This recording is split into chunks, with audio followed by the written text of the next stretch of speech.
मैं इस वक्त हूँ हमारे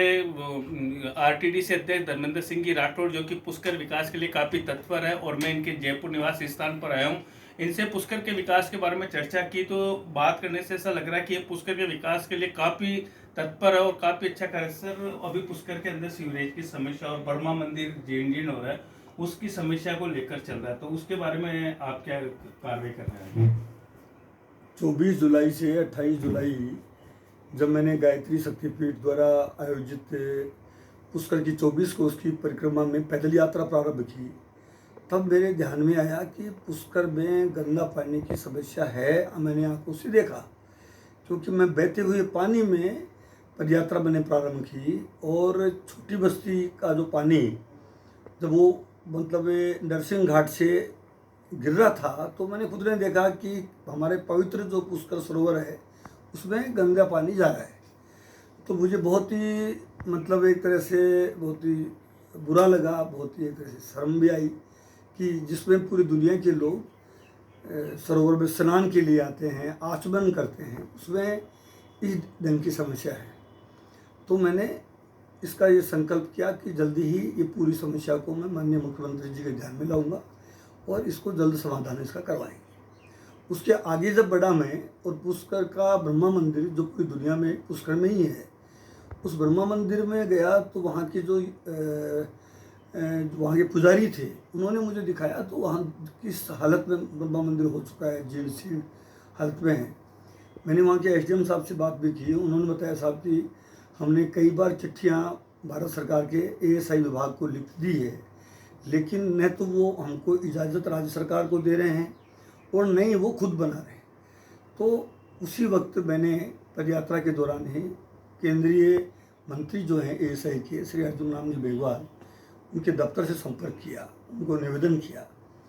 कि इसमें आप, चूँकि ब्रह्मा मंदिर एक ऐसा है जो न केवल पुष्कर के लिए पूरी दुनिया में हमारे सब सनातन धर्म में जो मानने वाले लोग हैं, हिंदू धर्म को जो मानने वाले लोग हैं,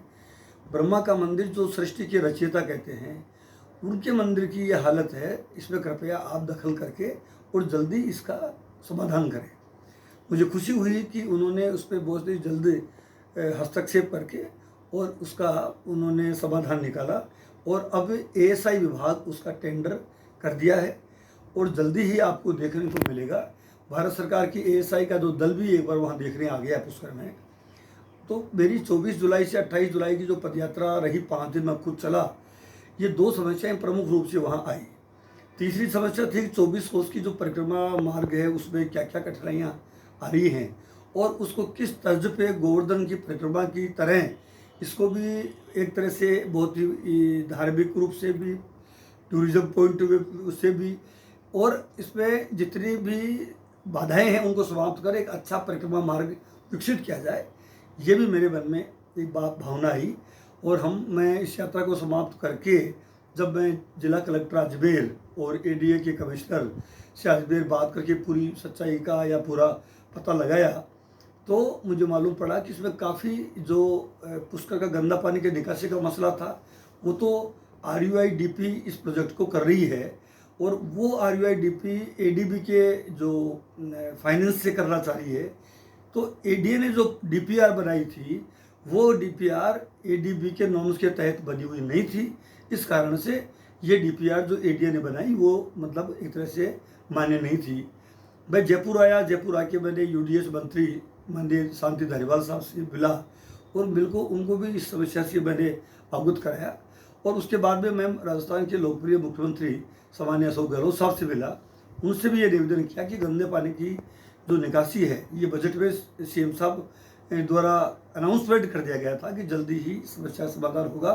लेकिन 6 महीने होने को आए उसके बाद भी DPR नहीं बनना, ये बहुत चिंता की बात है। और माननीय मुख्यमंत्री जी से निवेदन किया, तो अब वो खुद उन्होंने तत्काल अधिकारियों को निर्देश दिए, और जल्दी ही आपको देखने को मिलेगा कि इसकी DPR वापस बन के और ये समाधान जल्दी हो जाएगा। तो कहने का मतलब है कि पुष्कर पूरी दुनिया में एक ऐसा शहर है जिसको अगर हम उसको विकसित करें, तो मेरा तो एक सपना है कि पुष्कर पूरी देश में एक ऐसा बने कि एक टेम्पल टाउन के नाम से, क्योंकि 1000 से ज़्यादा मंदिर है। मैंने अभी जब पुष्कर में रुद्राभिषेक किया और मैंने और ज़्यादा तह तक जाके मैं पुराना रंगजी का मंदिर पे जो वहाँ के मुख्य ट्रस्टी हैं उनसे भी, उन्होंने भी मुझे कुछ साहित्य अवेलेबल करवाया, कुछ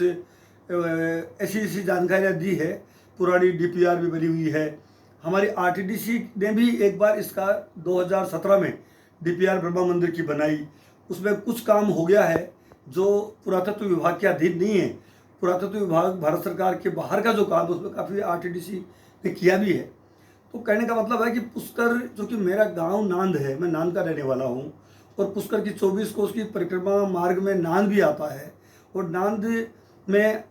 नंदा सरस्वती का उद्गम स्थल है, नांद में नंदराय भवानी का मंदिर है, नांद में कानबाई है, नांद में 2000 वर्ष पुरानी शिव की शिवलिंग है।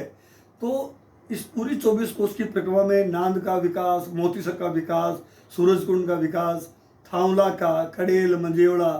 और ये पूरा जो पूरा पुष्कर, ये पूरा परिक्रमा मार्ग है, ये बहुत ही खूबसूरत है। और प्राकृतिक सौंदर्य तो इतना भरा पड़ा है। 2 झरने तो ऐसे मैंने देखे हैं जो 12 महीने वो झरने बहते रहते हैं। जो बैजनाथ का झरना है, जो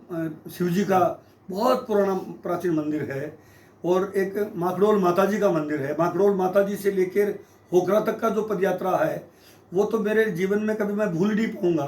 कि माखडोल माताजी की चढ़ाई, जो पहाड़ की सीधी चढ़ाई से चढ़ के और जब होकरा की तरफ उतरते हैं तो इतना कठिन मार्ग है कि वहाँ जानवर के अलावा आदमी को चलना बहुत ही कष्टकारी है। तो इस मार्ग को कैसे सुगम बनाया जाए, तो वो भी मैं जब मैं खुद चला हूँ, खुद में ऐसा कठिन रास्ते में मैं खुद यात्रा की है, तो मैं ये मानता हूँ कि पूरे 24 कोस की परिक्रमा को बहुत ही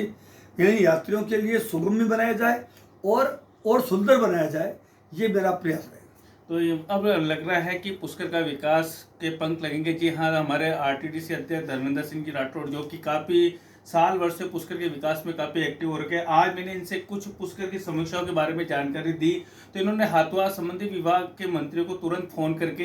इस समस्या के बारे में बताया, यानी कि काफ़ी एक्टिव पुष्कर के विकास के बारे में सोच रहे हैं। तो पुष्कर वासियों के लिए एक बड़ी खुशखबरी है, पुष्कर वासियों के लिए एक अच्छी सौगात जारी है कि हमारे आरटीडीसी अध्यक्ष धर्मेंद्र सिंह जी राठौड़, जो कि पुष्कर विकास के लिए तत्पर है, और इन्होंने जो स्वयं अपनी आंखों से पुष्कर की दुर्दशा देखी तो इनको काफ़ी दुख हुआ, और ये तुरंत प्रभाव से इसकी समस्या का समाधान कर रहे हैं। और हमें अब उम्मीद है कि पुष्कर की जो सीवरेज की वर्षों पुरानी समस्या उससे भी निजात मिल जाएगा, और ब्रह्मा मंदिर के विकास कार्य भी हो जाएगा, जो जीर्ण अवस्था है उसका भी सुधार हो जाएगा। मैं अनिल कुमार पार्षद, बदलता पुष्कर संपादक।